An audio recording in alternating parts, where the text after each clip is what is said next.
아까 시편 23편 말씀, 참된 행복을 찾고 계십니까? 찐 행복을 찾으십니까? 라는 제목으로 말씀을 드리도록 하겠습니다.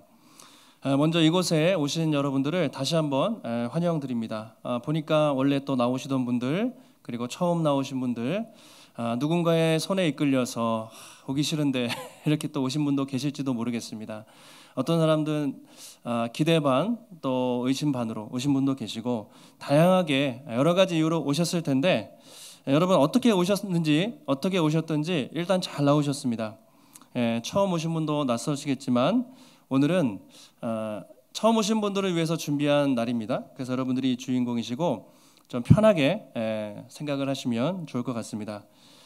저희가 추수감사주일로 이번 주를 드린다고 했는데요. 1년 동안 하나님이 지켜주신 은혜를 나누는 우리에게 중요한 절기입니다. 원래 이제 추수감사주일의 유래가 미국에 있을 때 영국의 청교도들이 핍박을 받아서 미국으로 이주를 해서 거기에 첫 해 농사를 짓고 과실을 땄을 때 너무나 감사한 나머지 원주민 인디언들하고 같이 이제 처음에 결합을 해서 농사를 졌는데, 첫 수확을 경험했을 때 그 기쁨을 이제 그들이 이렇게 절기로 삼아서 땡스기빙 데이, 지금도 미국에서 가장 중요한 축제 중에 하나죠. 그래서 중요한 축제로 지키고 있는데요. 우리도 1년 동안 지켜주신 은혜, 그래서 요즘엔 농사를 많이 짓진 않지만 어쨌든 한 해 동안 지켜주신 은혜에 감사하는 마음으로 드리는 예배가 추수 감사 주일 예배가 되겠습니다. 오늘 처음 오신 분들, 우리가 옆에 보시면 되게 이렇게 옆에 보시면 이게 누구야 이러실 텐데 마스크까지 쓰고, 여러분 이게 옷깃만 스쳐도 인연인데 옆자리에 앉아서 이렇게 뭔가 한다는 게 인연이 아니겠습니까? 그래서 저희가 한번 인사하시면 좋겠습니다. 좀 추수감사주일이잖아요. 우리가 원망과 불평을 내려놓고 감사한 마음으로 뭐가 감사할까? 일단 옆에 보시고 세 사람 이상 인사하세요. 제 옆에 앉아주셔서 뭐라도 감사 제목이 좋은데 일단 제 옆에 앉아주셔서 감사합니다 라고도 한번 인사하시면 좋겠습니다. 세 분 이상 함께 예배 드릴 수 있는 것도 감사하고요. 건강하시잖아요. 건강하니까 이 자리에 나오셨잖아요. 모두가 그래도 우리가 인상 쓰지 마시고 함께 어쨌든 예배 드릴 수 있는 것 자체가 감사의 제목인 것 같아요. 그래서 감사는 감사를 낳는다고 합니다. 원망은 원망을 낳고, 그래서 감사의 고백을 많이 하면 정신 건강에도 좋고 또 감사의 삶이 넘치게 될 것 같습니다. 예전에 미국의 어떤 한 부자가 신문에 이런 광고를 냈다고 합니다. 당신이 정말 행복하다면, 내 인생 정말 더할 나위 행복하다고 내가 자신 있다면 자신에게 와서 증명해 보이라. 그러면 내가 100만 달러를 주겠다고 신문에 광고를 냈다고 합니다. 100만 달러면 10억이 넘는, 지금 환율도 비싸서 더 넘겠죠. 큰 돈인데 정말 자신이 행복하다는 것을 증명해 보이면 자기가 100만 불을 주겠다고 그렇게 공언을 했습니다. 그래서 그 많은 사람들이 그 이야기를 듣고 정말 내가 행복합니다, 정말 증명하기 위해서 그 사람에게 찾아와서 많이 보였다고 합니다. 그런데 그 부자가 그 광고를 낸 사람의 한마디를 듣고 대부분 많은 사람들이 돌아갔다고 합니다. 그것은 뭐냐면, 당신이 정말 지금 이 상태로 더할 나위 없이 행복하다면 왜 100만 불이 필요하겠습니까? 그렇죠? 정말 행복하다면 왜 이 돈을 바라고 여기 왔겠습니까? 나한테 오지 않았겠죠? 그러면서 그 얘기를 듣고 많은 사람들이 돌아갔다는 것이죠. 어떻게 보면 좀 우픈 이야기인데, 우리가 이 이야기를 통해서 한번 좀 생각해 볼 질문이 있습니다. 과연 인생은, 인간은 언제 가장 행복할까? 그리고 정말 진정한 행복이 있다면 그 행복은 어디서 찾을 수 있을까? 많은 사람들이 행복을 찾아서 또 행복하기 위해서 그렇게 행복을 목표로 살고 있습니다. 여러분도 행복하게 원하시죠? 네, 다 행복하게 원하세요. 이거는 이제 교회 다니는 분들이나 안 다니는 분들도 누구나 공통점입니다. 여러분, 그럼 다시 한번 제가 질문을 드리겠습니다. 요즘에 행복하십니까? 정말 내 인생 행복하다, 정말 그렇게 자신 있게 말할 수가 있으십니까?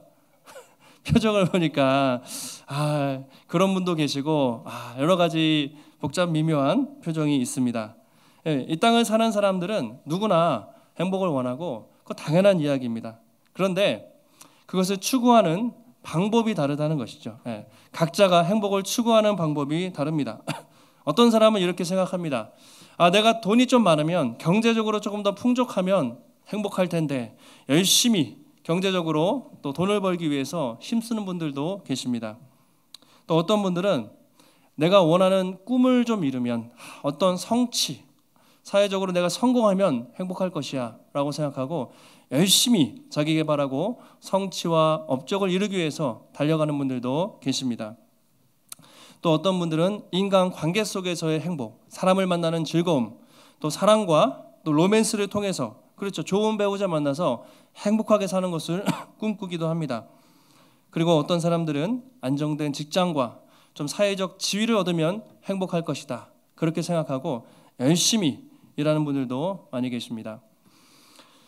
얼마 전에 G20 정상회담에서 이제 대통령이 다녀오셨는데 우리나라의 국격이라고 할까요? 우리나라의 국력이 이제 세계 10위권에 드는 아주 선진국이죠. 이제 누가 뭐래도 잘 사는 나라인데, 우리나라의 행복 지수는 작년 2021년 기준으로 이제 OECD 37개국 중에 조사를 해보니까요, 몇 위였을까요? 대한민국 사람들은 몇 위였을까요? 37개국 중에 35위였습니다. 35위. 그 뒤에는 터키, 튀르키예, 그리고 그리스 두 나라만 있었고요. 그 나라 빼고는 가장 불행하다고 스스로 대한민국 사람들이 생각한다는 것이죠. 겉으로는 세계 10위권 안에 드는 경제 대국이고 이렇게 잘 사는데 왜 사람들은 그렇게 스스로 행복하다고 생각하지 않을까? 그런 질문이 떠오르게 됩니다. 며칠 전에 수능이 끝났죠. 저희 교회도 수능 본 지체가 있는데, 여러분 애들 보시면 어떠세요? 불쌍하지 않습니까? 그 어린애들이 중고등학교 때 그 공부에 시달려서 입시하는, 참 어떻게 보면 참 좋은 나라이긴 하지만 참 불행하다, 불쌍하다, 이런 생각을 많이 하게 됩니다. 어느 기자가 예전에 아주 부자, 거의 세계 몇 손가락 안에 드는 부자에게 물었다고 합니다. 당신 행복하세요? 그때 아니요. 그러면 어떻게 하면 행복하겠습니까? 저에게 돈이 조금만 더 있으면 행복할 것 같습니다. 이렇게 그 부자가 대답을 했다고 합니다. 저도 이제 여기 어르신들도 많이 계시니까 제가 막 인생을 아주 많이 산 것은 아니지만 돈이 있으면 대표적으로 편한 거는 맞는 것 같아요. 돈이 있으면 좀 여유로운 집, 자동차라든가 내가 누릴 수 있는 것을 누릴 수 있기 때문에 조금 더 편한 것은 사실이지만 그 돈이 있는 것 자체가 우리에게 정말 행복을 가져다 주는가 생각해 보면 그렇지는 않은 것 같습니다. 정말 세상에서 성공한 사람 또는 연예인, 높은 사람들 물어보면, 크리스찬들, 그런 정치인들, 유명한 사람들 물어보면 엄청 공허하다는 거예요. 유명한 연예인들이 그렇게 연주를 하고 내려가면 그래서 마약도 하고 여러 가지 안 좋은 것들에 빠지는 경우가 있는데 그런 것들이 진짜 행복을 가져다 주지 않는구나, 이런 생각을 하게 됩니다. 그래서 많은 사람들이요, 짝퉁 행복을 위해서 살고 있어요. 그리고 희망이라는 이름의 고문, 희망 고문이라고 하죠. 그렇게 열심히 살면 세상이 좋아질 거고 행복할 것이라고 끊임없이 광고도 하죠. 자동차, 집, 수많이 광고하지만 그걸 여러분 가져보면 그 자체가 우리에게 진정한 행복을 가져다 주지 않는 것을 알 수가 있습니다. 세상은 우리에게 자꾸 희망 고문해요. 이거 있으면 행복할 것이다, 이거 있으면 좋을 것이다. 근데 그렇지 않은 것 같습니다. 우리가 어떻게 그럼 진짜 행복을 찾을 수 있을까? 저와 또 이 자리에 예배드리는 우리 성도님들은 그 행복의 비결을 알고 계시죠? 그래서 오늘 처음 오신 분들께 왜 우리가 여기까지 이렇게 초청을 드렸냐면 그 진정한 행복의 비결을 여러분들에게 좀 소개시켜 드리고 싶어서 초대를 했습니다. 우리가 방금 읽은 시 시편 23편이라는 이 시는 교회 다니는 사람에게, 아니면 교회 안 다니셨던 분들도 아실 만큼 가장 사랑받고 또 애용되는 그런 애정어린 시입니다. 이 시를 읽다 보면 인생에서 진짜 행복을 발견한 그 한 사람을 만날 수가 있습니다. 바로 그 사람은 이스라엘의 왕이었던 다윗이라는 사람입니다. 다윗은요, 기원전 1000년 전의 사람이니까 지금으로부터 정확히 3000년 전에 이스라엘을 통치했던 우리나라의 세종대왕 이순신 훨씬 이상으로 이스라엘에서 가장 존경받는 인물이 다윗이라는 사람입니다. 이스라엘 국기 아시죠? 국기를 떠올려 보시면 하얀색 바탕에 별이 있는데 다윗의 별입니다. 지금도 이스라엘에서는 다윗 자체가 상징이 될 정도로 아주 위대하고 유명한 왕이었습니다. 이스라엘의 가장 위대한 영웅이자 그리고 또 시를 많이 쓴 그런 사람이었습니다. 그 다윗이 오늘 시를 쓰면서 이렇게 말하고 있습니다. 한번 띄워주시면 한번 같이 따라서 한번 읽어주시면 좋을 것 같아요. 함께 앞에 있는 1절 말씀을 한번 읽어보겠습니다. 여호와는 나의 목자시니 내게 부족함이 없으리로다. 하나님이 나의 목자가 되시니 내게 부족함이 없다고 그렇게 시를 시작하고 있습니다. 부족함이 없다, 행복하다는 얘기예요. 나의 행복은 하나님이 내 삶의 목자가 되시기 때문이라고 표현하고 있습니다. 다윗이 이스라엘의 왕이었습니다.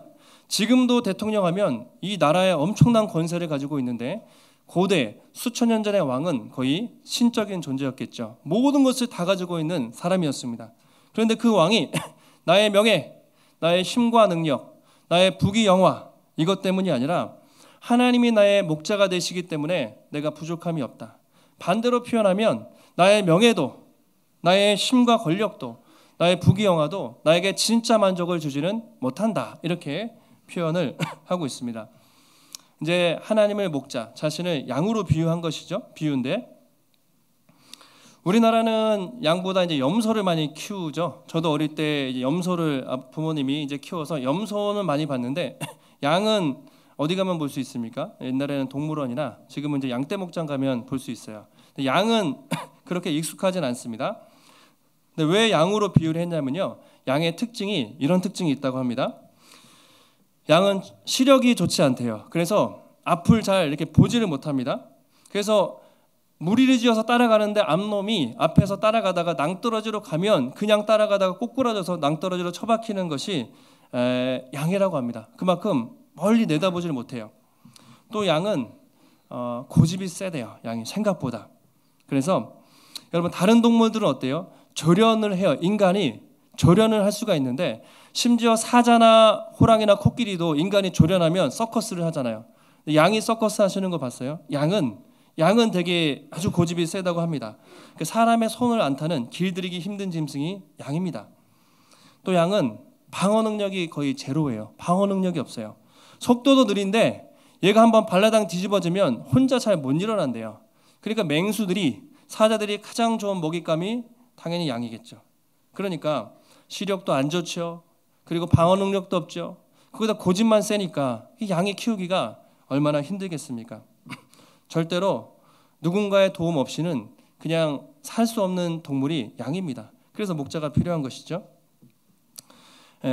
저도 양띠인데 양띠에 계세요? 양이 순한 것 같은데 좀 은근히 고집이 센 그런 것도 있는 것 같아요. 그 양의 모습. 그러니까 인간들을 양에 비유하는 것이죠.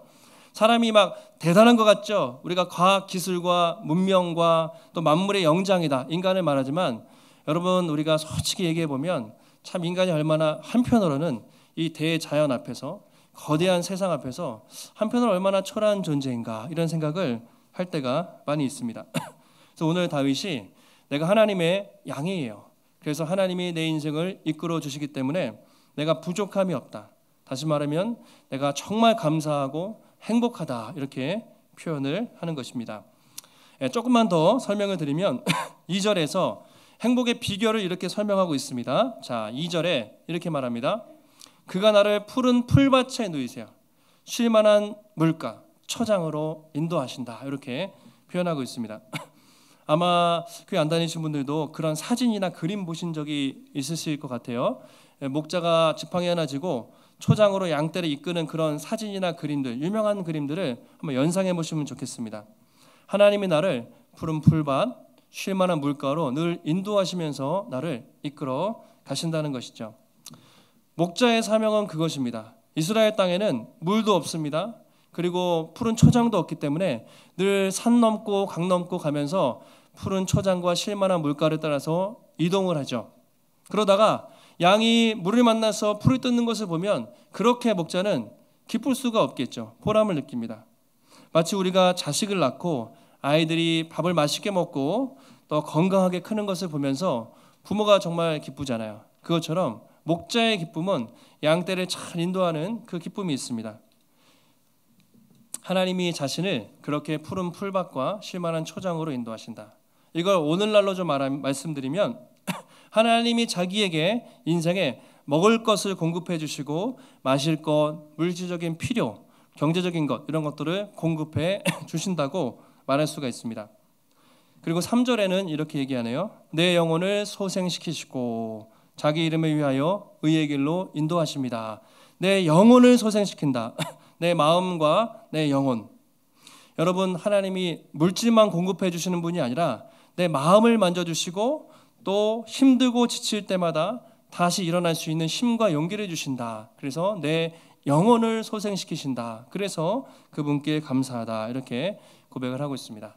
그래서 이 2절과 3절을 보시면 한편으로는 먹을 것을 주세요. 물질적인 부분을 채워주시고 또 한편으로는 마음의 평안과 우리 정서적인 위로를 주시는 또 영혼의 기쁨을 주시는 하나님이다. 그렇게 설명을 하고 있습니다. 여러분, 우리도 마찬가지가 아니겠습니까? 모든 사람의 공통점, 이 땅을 살면서 가장 여러분 고민이 무엇입니까? 그냥 가장 기본적인 고민은 이거잖아요. 아이들부터 어른들까지 어떻게 먹고 사는가, 돈 벌고 이 생계의 문제. 지금 우리나라가 좀 선진국이 돼서 이렇게 말하죠. 어떻게 좀 더 편안하고 이제 좀 안정적이고 안락한 삶을 살까? 이 두 가지 고민이 모든 사람들의 가장 핵심적인 고민이죠. 예수님이 예수님 믿는 제자들에게 너희는 무엇을 먹을까? 무엇을 입을까? 무엇을 마실까? 고민하지 말라. 그것은 세상 사람들이 걱정하는 것이다. 하나님이 다 채워주시지 않냐.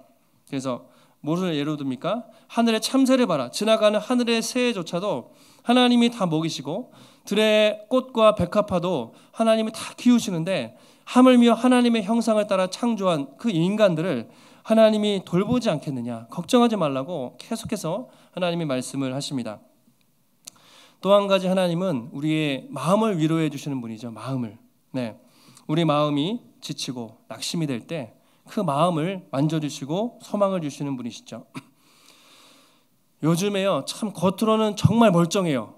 막 사회적으로도 지위가 있고 뭐 돈도 있고 전혀 부족함 없어 보이는데 속으로 우울증, 조울증, 공황장애, 트라우마 걸린 사람 엄청 많이 봤습니다. 아마 여러분 주변에도 직장도 번듯하고 겉으로는 멀쩡한데 이 정신적인 스트레스 때문에 힘들어하는 사람들 참 많이 아마 보셨을 거예요.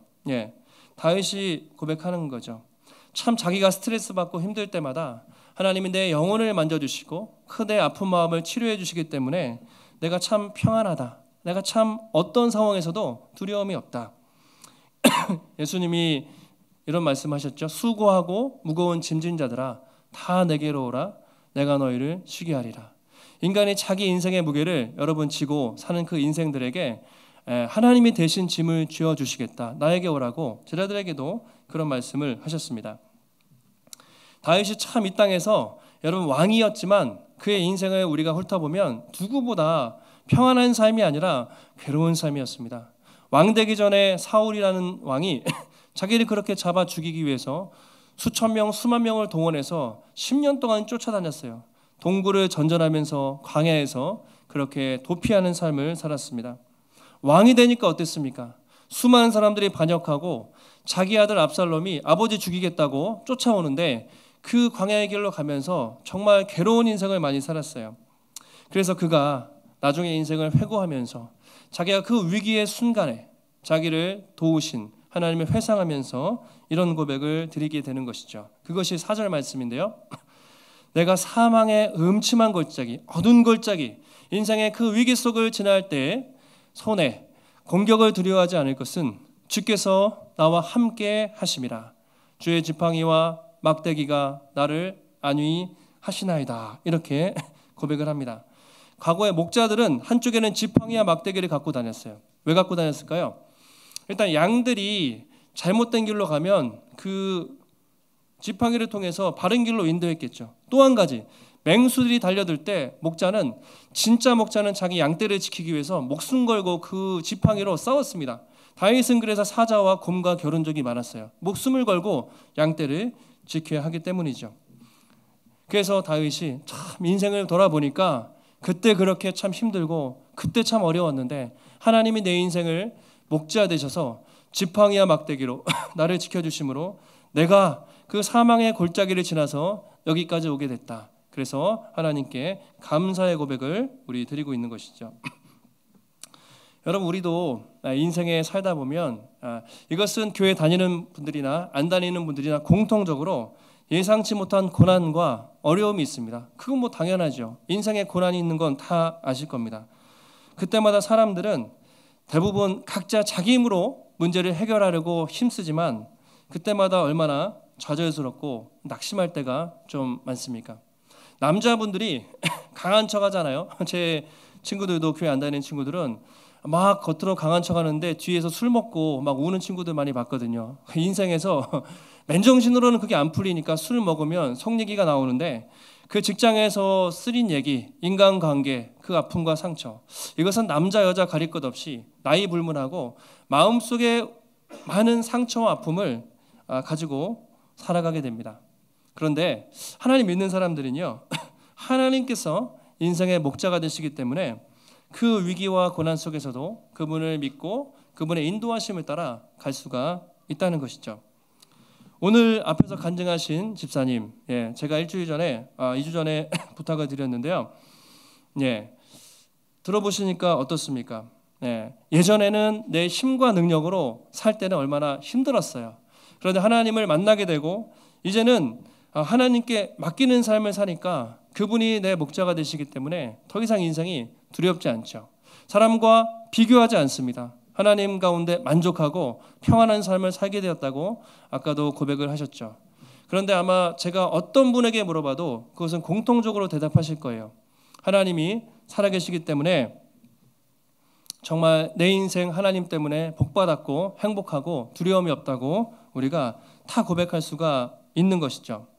그래서 한마디로 우리 예수님 믿는 사람들은요, 힘들 때 비빌 언덕이 있어요. 우리가 기도하잖아요. 비빌 언덕이 있습니다. 우리에게는 인생의 목자도 있습니다. 그리고 영혼의 멘토도 있습니다.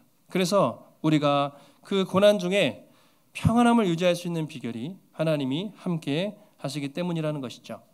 자, 우리 6절 말씀인데요. 마지막으로 다윗이 이렇게 고백을 합니다. 같이 한번 6절 말씀은 한번 읽도록 하겠습니다. 시작. 내 평생에 선하심과 인자하심이 반드시 나를 따르리니 내가 여호와의 집에 영원히 살리로다. 아멘. 나의 일평생 하나님의 선하심과 인자하심. 자, 이게 중요한 표현인데요. 우리 하나님 믿는 사람들이고 처음 아직 믿음이 없으신 분들은 성경에서 하나님을 뭐라고 얘기하냐면요, 하나님은 정말 선하시고 정말 헤세드, 인자하신 분이다, 이렇게 말합니다.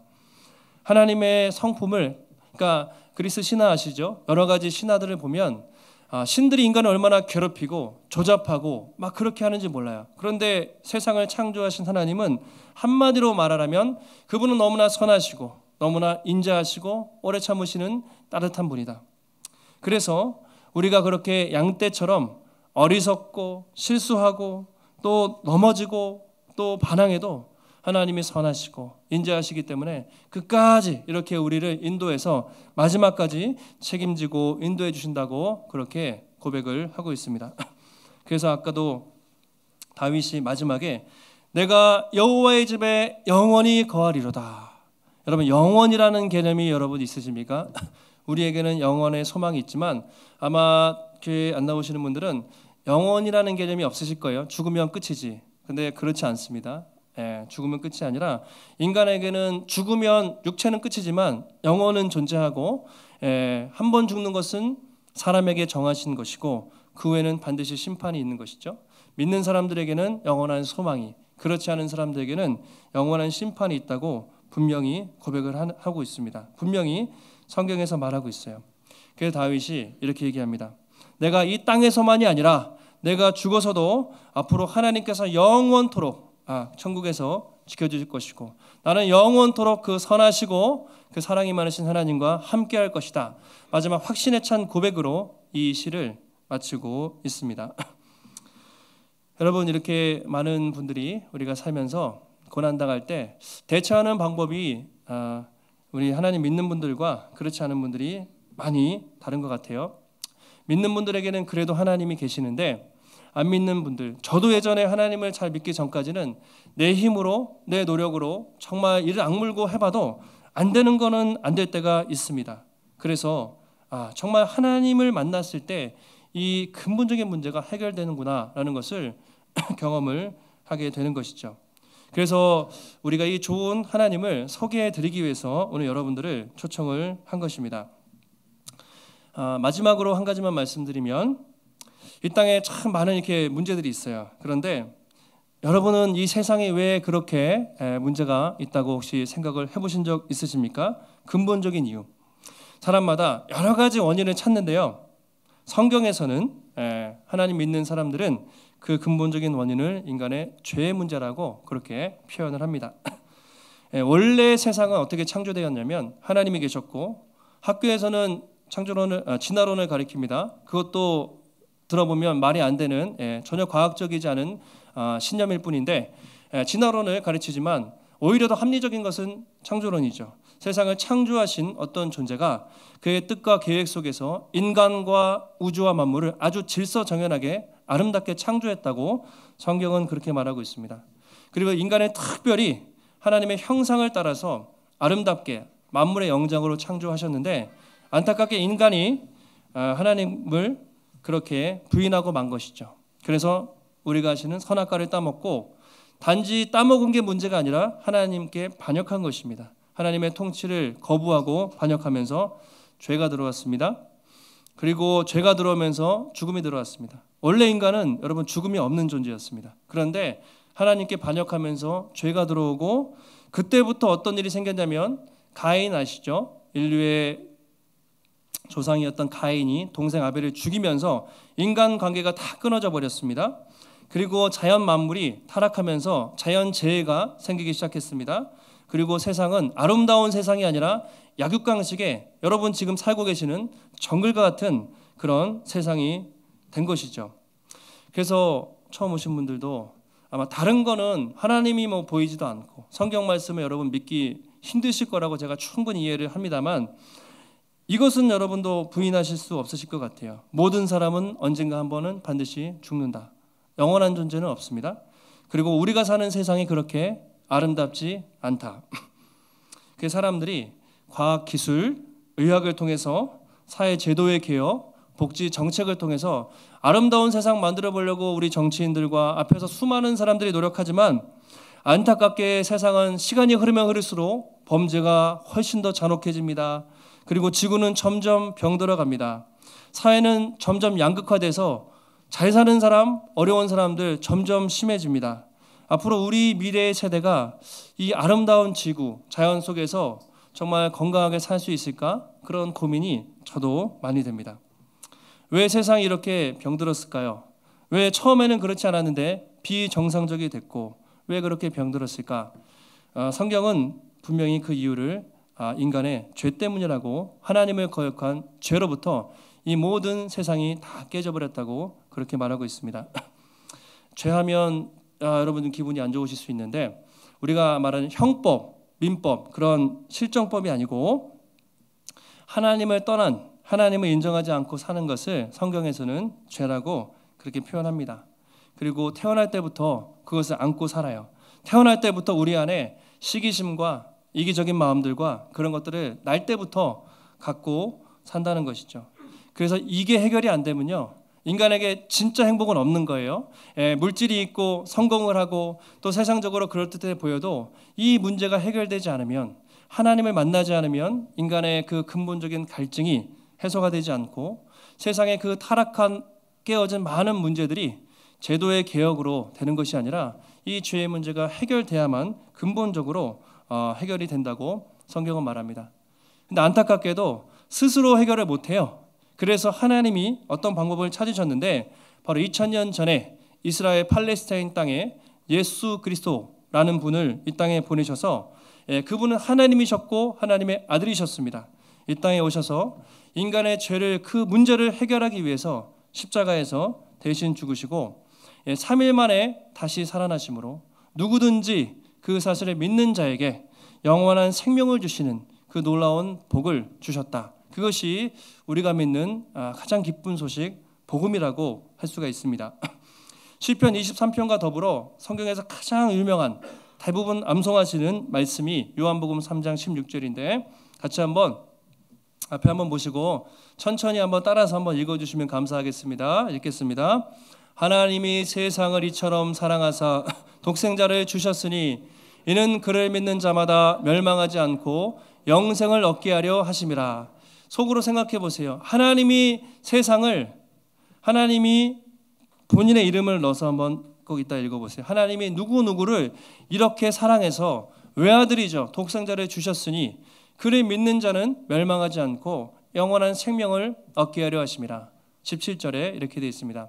하나님이 아들을, 예수님이죠, 보내신 이유는 세상을 심판하려 하기 위함이 아니라 그로 말미암아 그분을 믿고 당신의 자녀된 모든 인간들이 구원받게 하기 위해서 2000년 전에 예수 그리스도를 이 땅에 보내셨고, 누구든지 어떤 민족이든지 혈통이든지 어떤 직업과 어떤 환경과 상관없이 누구든지 그를 주인으로 고백하고 모시는 자는 하나님의 자녀가 되고 영원한 생명을 얻고 구원에 이른다고 성경에서 그렇게 말하고 있습니다.